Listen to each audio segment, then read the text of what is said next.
Awit, Kabanata 81. Masiglang awitan ang tagapagligtas. Itong Diyos ni Jacob, awitang may galak. Umawit sa saliw ng mga tamburin, kasabay ng tugtog ng lira at alpa. Hipan ang trompeta tuwing nagdiriwang, kung buwan ay bagot nasa kabilugan.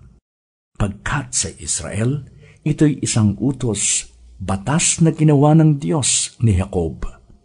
Sa mga hinirang, ang utos day ito nang sila'y ilabas sa bansang Ehipto. Ganito ang wika na aking narinig: mabigat mong dalay, aking inaalis. Ikaw ay iibsan, sa pasan mong labis. Iniligtas kita sa gitna ng hirap. Sinaklolohan ka nang ika'y tumawag.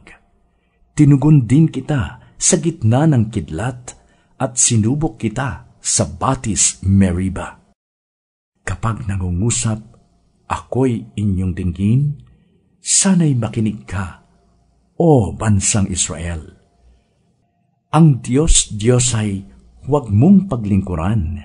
Diyos ng ibang bansay, di dapat yukuran. Ako ay si Yahweh, ako ang Diyos mo, ako ang tumubos sa iyo, sa Ehipto. Pagkaing gustuhin, ibibigay ko sa iyo. Ngunit ang bayan ko'y hindi ako pansin, di ako sinunod ng bayang Israel. Sa tigas ng puso, aking hinayaang ang sarili nilang gusto'y siyang sundan. Ang tangi kong hangad, sana ako'y sundin ang utos ko ng bayang Israel.